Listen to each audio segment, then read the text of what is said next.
Hey everybody, it's Master Gallengeist here, bringing you my review for the movie F9. And this movie is just, oh my god, it goes completely nuts. And I now view this franchise as like the Transformers series. That this is just way too much, and I'm pretty much done, even though they're supposedly saying that the next two movies will finish out the franchise or whatnot, and I'm like, yeah, we'll see about that. I. God, there's just so much insanity that happens in here that logistically is going, the logistics make no sense, and the laws of physics are just like, the fuck are they able to do? Ah. So, the biggest issue I have is pretty much that this plot does so much fucking retconning and bullshit to pretty much set up the set pieces that we get. And that's the only reason. It's very much, like I said, to the Transformers franchise of that the explosions are the characters and everything else is to facilitate towards the next explosion. Here, we're just getting through to every kind of weird thing that we need to do. It's like, oh, we got magnetic cars. Oh, we got cars in space. Oh, and after, it's really a bad trend when you can pretty much get most of the shit that you get from the trailer and be like, yeah, okay, and they're just like, all right. So we start off because since we are going to be retconning the holy shit out of everything that's younger, that's in this franchise, and also pretty much almost do recasting of the younger characters to the point where they were at in the first movie in the franchise. We go back to 1989 and see Dom's father doing a race, NASCAR style, and we see Dom and the pit crew and the brother that we never knew of, Jacob, messing with the car or whatnot. And of course, they're giving him like pointers to try and win the race and everything, while this Kenny dude's being just like the typical prick because he is the plot prick. I.e., there is nothing to him other than him to be a prick because the plot demands it. And because the plot demands giant and strange set pieces, we get them. So, he's going around, and of course, something goes wrong with his car. He gets put into a wall, and he goes, big explosion. Hey, gotta have that character explosion. And we see Dom freaking out and everything, and same with kind of his brother and all that. Now, I'm going to kind of string together these flashback sequences because otherwise I'm going to be like popping them up at places and it's just going to be fucking horrendous to try and get through. So, he's trying to figure out what's going on. He thinks that his brother had something to do with it, which he does, but it's not as what we think because we have to have it seated that like, oh god, Jacob killed Papa Toretto, and that's got to be Dom's whole crux on why he's pissed off at his brother and why he's never mentioned his brother, even though he never existed until this franchise's moment to retcon in John Cena as his brother. So they kind of tiff. The Kenny dude is like, ooh, fucking being kind of not really a prick, but like they're in an emotionally compromised state because their father's dead, and this is where we get that like Dom beat the shit out of him with a wrench, but doesn't kill him, and then he goes into prison, meets the younger versions of the two characters that we see like during the whole Brazil heist and later on, but they're not really in here except for like one of them for a cameo thing at the usual family get together at the end.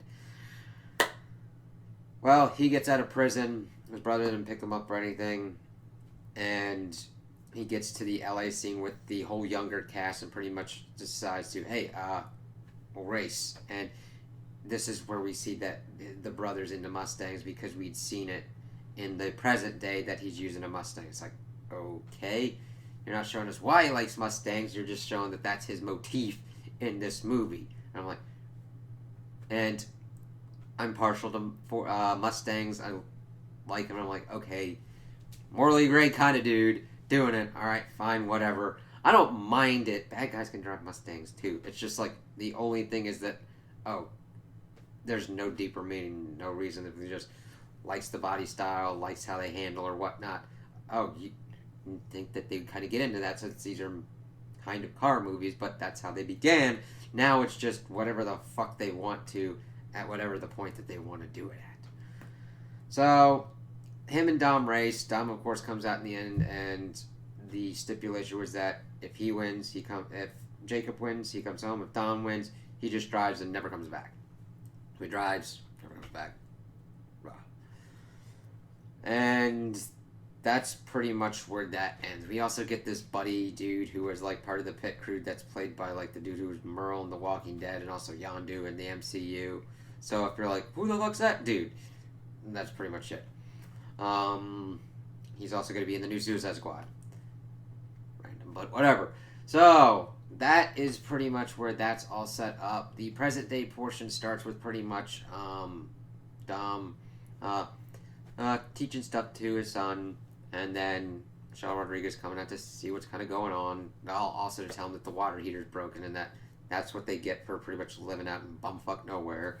But then we see a Jeep roll up, and they pretty much tell little Brian to hide. And I'm like, a thing that's brought up later is that Letty doesn't like that they would have let little Brian hide. I'm like, he's a fucking kid, and if somebody's come to kill your asses, fucking have him out of the way. It's like,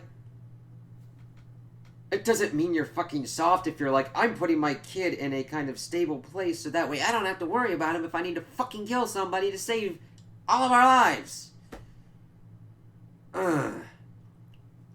Just fucking stupidity.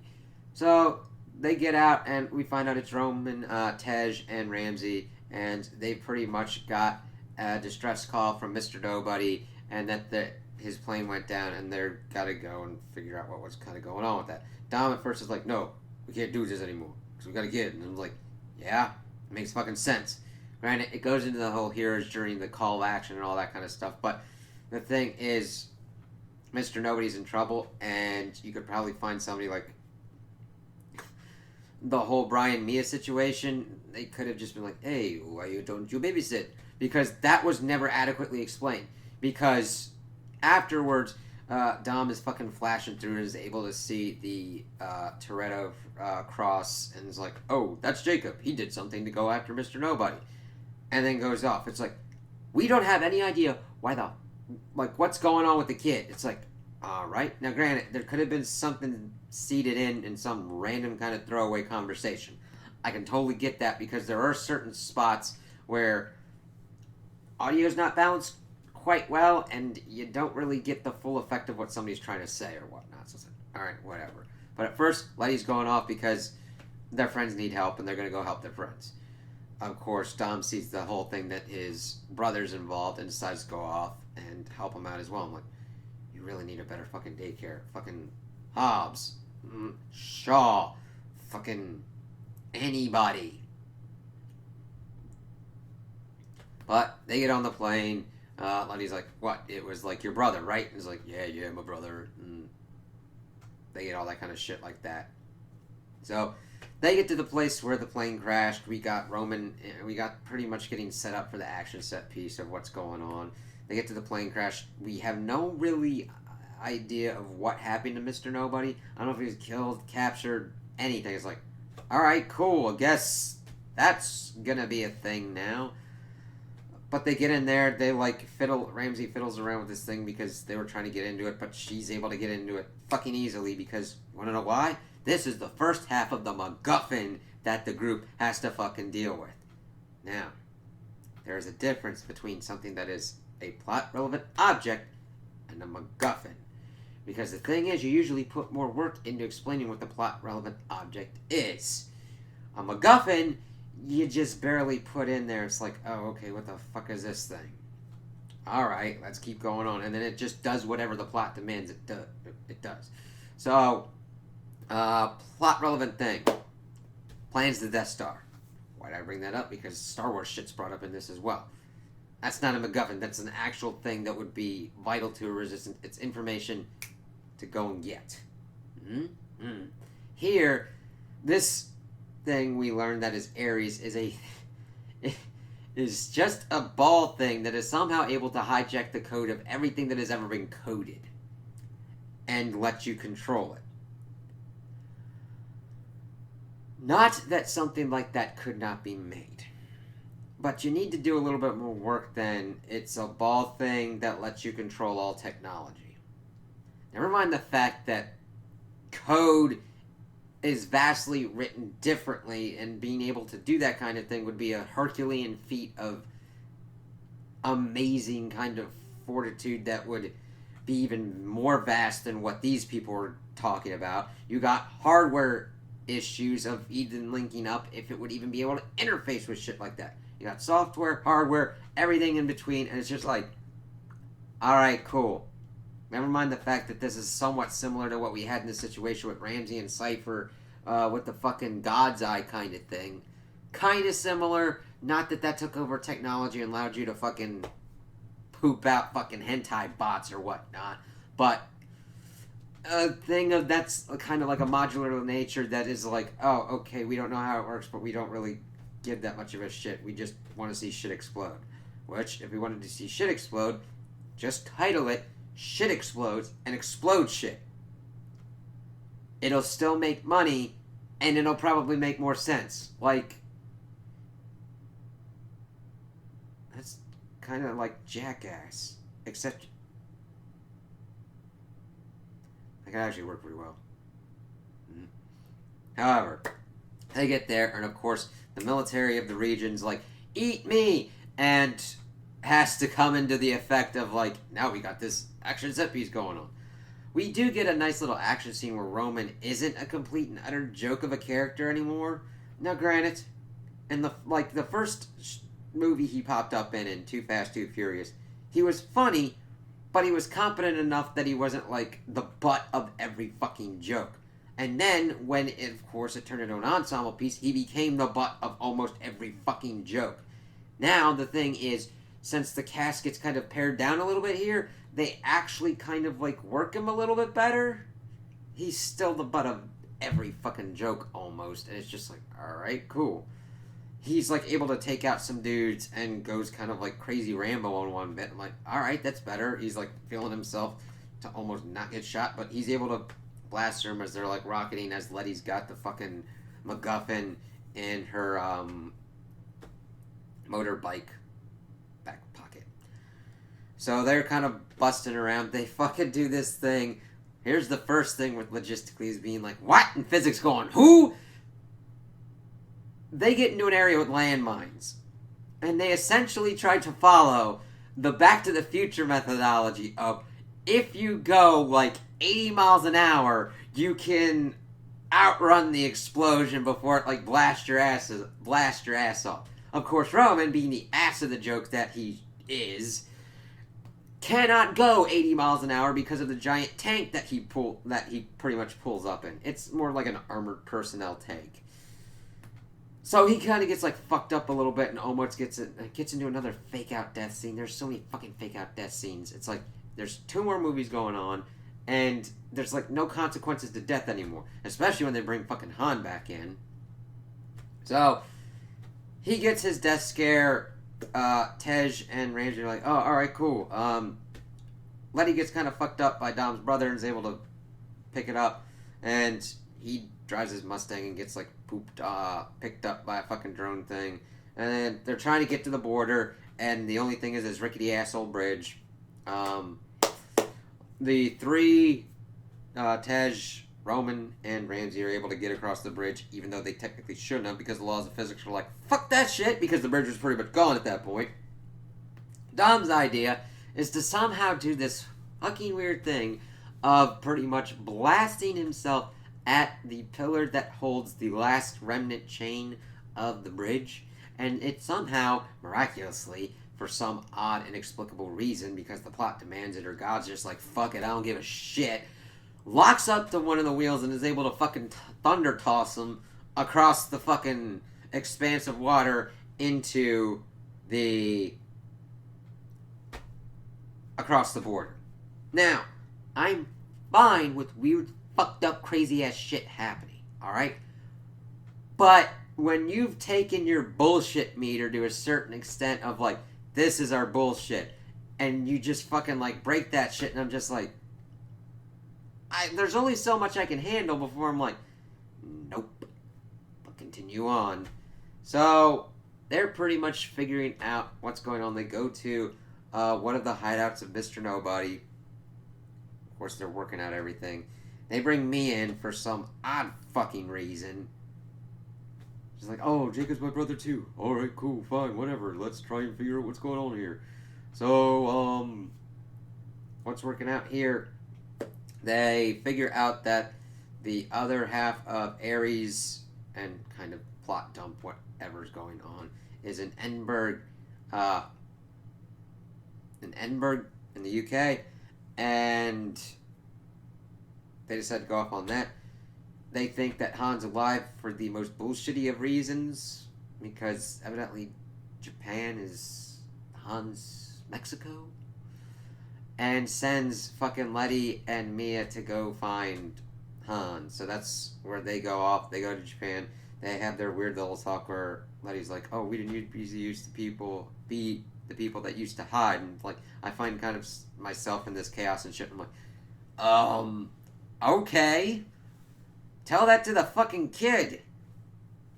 I mean, shit. Everything that kid's been through is because of that chaos shit. And it's like, alright, whatever, fine.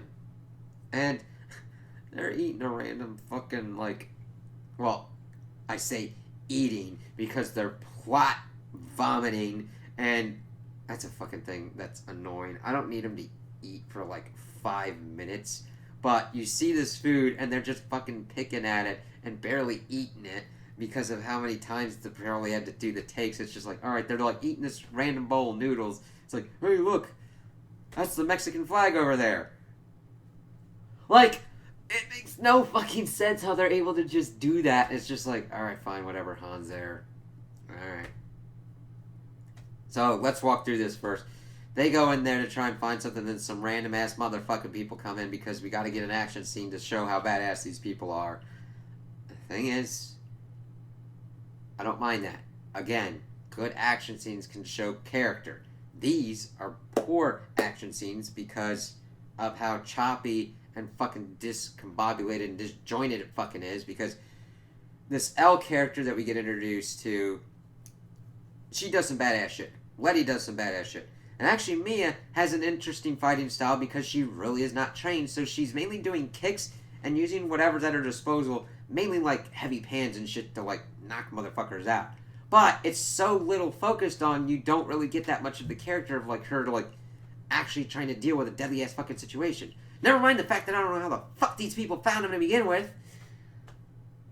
But they're like doing some shit. Letty fucking thunder knees someone out of a fucking window, and like some other people pop up, and then they get shot out, and we find out it's Han. It's like, oh right, Han, nice, yay, he's back, in the most retconny bullshit way possible. That kind of makes Han's it makes it fucking worse. Like, granted, how Han went out sucked, and then them linking it that like an asshole did it to get after the Fast family was like, oh shit, that kind of sucks. But now it's just like, oh, okay, there are no death and no consequences whatsoever almost. Except for Mr. Nobody, who's in the bumfuck nowhere. He's doing that shit. Let's see. They're able to have... It then dovetails into what's going on in the UK. We see that Dom links up with Queenie Shaw, and it was a kind of nice little scene to see them playing off each other. I like Helen Mirren. It's like, yeah, okay, she's doing some driving. She stole some fucking shit and then stole a fucking car to get away. And she pretty much takes him to this Otto dude who is the financier of whatever the fuck Jacob is doing. Like, they're trying to get this to control the shit, but we don't understand their goals. One of them, Otto, mainly has daddy issues, and that's the extent of it. He has no other kind of goals other than to pretty much control the world. Jacob, I don't understand why he's fucking even trying to do this or help this, because evidently he worked for Mr. Nobody as well as Han did at one point. That's how he got his whole death faked, and he just betrayed Mr. Nobody for no reason whatsoever. It's like, fine, whatever, fuck off with this shit. They're pretty much, Jacob's like, yeah, let's fucking fight, and if I win, you fucking go around and go and never fucking return. It's like, why would he fucking return to the fuck? Why would he return to the UK? Like, do you mean the UK? Do you mean anywhere on Earth? Like, you can't fucking use the same line that they had used in the East LA part during a race, because that was like, hey, that's our home, you leave the home. You can't just fucking turn around and be like, yeah, I'm gonna use the same line. Doesn't make sense in any fucking context whatsoever. But, fucking do you. Like, John Cena is used stupidly here. Like, there's no depth to the character, really. And he's not allowed to really do much with it. It's just, like, we then also learned that Jacob's whole thing with his father was he actually didn't try and kill him. He was just trying to help him take a dive because he was in debt, and then it blew up, and then it's the spiraling of, like, okay, people keep treating him like a dickhole, and he just kind of becomes a dickhole, but he's not really a dickhole because he's trying to keep the promise, but we don't learn that until, like, fucking Dom had captured his brother throughout the whole fucking shit that we get into. Well, they try and pretty much have Interpol arrest him, but for some fucked up reason, Dom had that planned out, and the ladies are like, hey, yeah, here's this shit. And it's like, alright, you can track him with biometrics. Yeah, you cool. And it was like their head leader was like Cardi B, and I'm like, okay. It was just fucking random. Like, I don't mind a celebrity cameo or whatnot, or even musical ones. And it's just like, what the fuck? Alright. Also, another thing is, we got, like, the three people from Tokyo Drift, Sean, Twinkie, and Earl. They're, for some reason, in Cologne, strapping fucking rockets to a Pontiac Fiero for fucking reasons, and racing them against fucking, like, fighter jets. For their own, like, I don't even know how they get paid to do that. Like, I can understand if you could explain the monetization method of fucking strapping rockets to exploding Pontiac Fieros, but I don't know. And they just look like they just look like vastly different. Not vastly different, but it's like time was not kind to them. It's like, oh god, not that they're ugly or anything. It's just like, wow, all right. You would think that they would kind of like want to help them out or whatnot, because it's just like, this does not look like a very effective place that they're strapping rockets to shit and blowing shit up. But we need some weird fucking plot contrivance to get them into outer space, so this is one thing. Alright, it's getting disjointed because it's fucking stupid shit. So they're in Edinburgh, and Ramses is trying to do some shit, but of course they're able to get into the Mr. Nobody vault place with the second half of Ares, using magnets and shit. Really high-powered magnets. Now granted, I understand magnets can do shit. I just needed a little bit more explanation. But we see that John Cena's flying over rooftops, Dom's chasing after him, is able to get him, beats him down, and they capture him and get the half of that. But they also need the key, which we pretty much figure out is the young woman that was helping Han in Tokyo, Elle. And by the way, if you don't remember her name after seeing this movie, I don't blame you, because they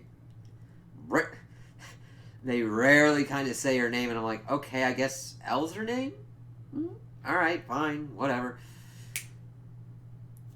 And they pretty much take it back to the Mr. Nobody base, which, coincidentally enough, he was able to fucking utilize because he was part of Mr. Nobody's cadre. So Otto pretty much brings in his group. They get him out. They get her as the key. They get the pretty much two fucking MacGuffin balls together to make the Pokeball of Doom and fucking work off on their shit. Then we get pretty much Dom trying to sacrifice himself because of reasons, and then he has a fucking vision journey because they just barely fucking skimmed over the fucking hero's journey thing.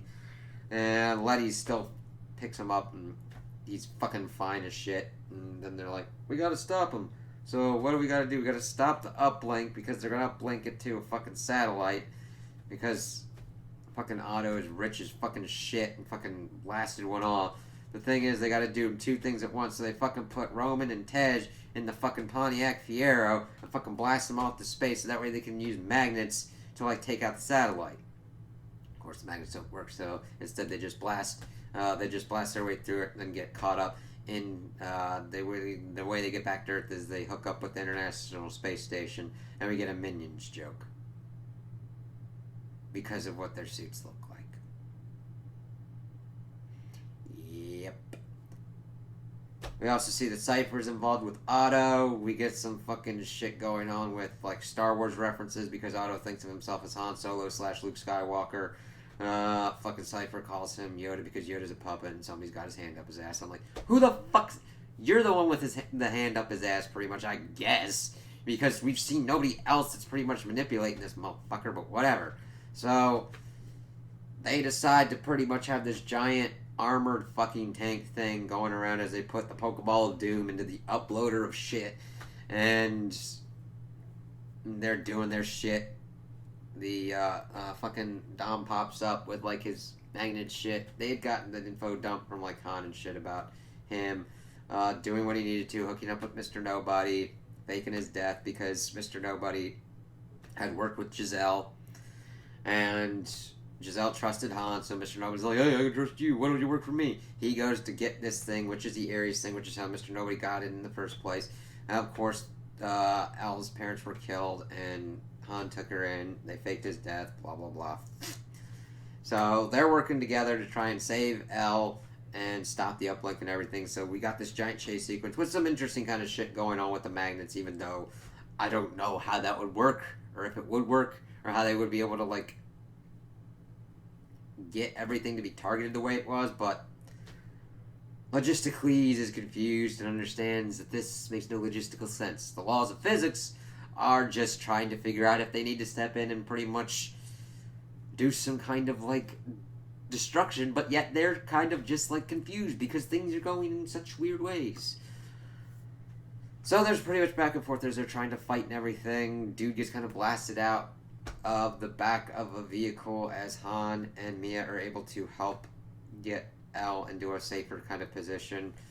Otto decides to work with Cypher and tells Jacob to get fucked and tries to kill him, but he gets into a fight up on top of the giant convoy of doom, fighting another bigger kind of dude, which is kind of interesting because we have such big people already that the trend in Hollywood, which is kind of funny, I don't mind bigger people as the protagonist, but one of the funny kind of tropes is in action movies, you always have to try and find a dude that's bigger than them to kind of like show an intimidation and show a strength. What happens when the protagonist that you have is already pretty much as big as that dude? So it's just kind of funny. It's like, yeah, that's a big dude, not too big, but it's like, yeah, you gotta have those camera angles, make it look. So Jacob is fighting for his life, but Dom's able to kind of save his ass because he pretty much got told by Jacob that he had tried to help his dad kind of throw the race. And they got the uneasy alliance of everything going on, and they pretty much flip the fucking truck thing and are able to like get in and take the thing out, winding up when the two guys in space on the space car kind of fuck up the whole thing. Cypher, of course, gets in control of a drone. Why do I say this? Because they try and fake you out and show that like her drone thing gets destroyed, and you think, hey, she's dead. No, she's not. So you gotta fucking fight her again at some point. But everything gets worked out in the end. Otto pretty much gets like shish kabibbled. Dom jumps out of shit that he never really should be able to get out of. And everybody's okay. Dom gives his car pretty much over to Jacob because echoing the thing of what was going on with Brian. He drives off, and then they have their family get together at the end that they usually do. Now granted, I do like that it's a family that they've kind of formed together and that they have dinner like that together. And then we get the thing of like, hey, wait, who are we waiting for? Oh, Brian. And then, of course, Brian Carter drives up. Boop. Then we get the end credits scene of Shaw beating this dude to get information and then opening the door. And then Han's there being like, what the fuck, I thought I killed you, kind of shit. It's like, it's just there for reasons. I fucking don't understand this movie franchise anymore. It's just plot retcons for fuck all's sake because the plot demands that we have these things happen and just fucking have shit going crazy. And I'm just like, there's better ways to make like nice simple plots to string this shit together. You don't have to go completely convoluted and shit to make sure certain things work. You know? Because otherwise, you try and overcomplicate shit, and it's like, none of these characters are really developed beyond what they've already kind of done before. They're still doing the same stuff, and it's like, you gotta have the call to action, and the knowledge that they need to gain to defeat whatever obstacle is going on be meaningful, and have things happen that are meaningful. And it's just, okay, cool, like, Cars doing stuff with, like, the stupidest plot things. Granted, you can do cool car stuff. You can do cool spy stuff. You can combine that shit together. But this is not how you do it. The execution of it is critical. And this is just like...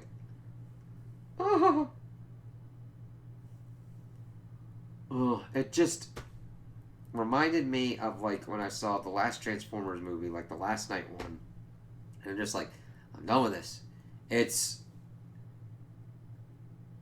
not really entertaining to see. They're like, it's just nuts trying to like keep it all together and be like, nope, okay, getting really uninterested. I kind of would rather have good action scenes, good car chase scenes with like cool stakes, good characters, kind of cool development, some kind of like lesson or whatnot throughout. Now, granted, not everything needs to have a lesson, but like something of meaning to come from that journey. And here it's just like, just see us in the next movie. No. I'm done. Why am I here again? If you're into it, go for it. I kind of liked what they were trying to do to kind of change up the franchise a little bit when they were trying to pivot. But it's just gotten to the point where it's like, okay, they don't really give a shit. They think it's what it is, that the brand will sell itself, and that they'll make money regardless. Like, alright, but you need to put better work into this. Jesus. Ugh. So those are my opinions on the movie. Tell me what you guys think in the comments below. If you liked it, if you didn't like it, if you agree with me, if you disagree with me. Also like and subscribe, and I hope you have a good day.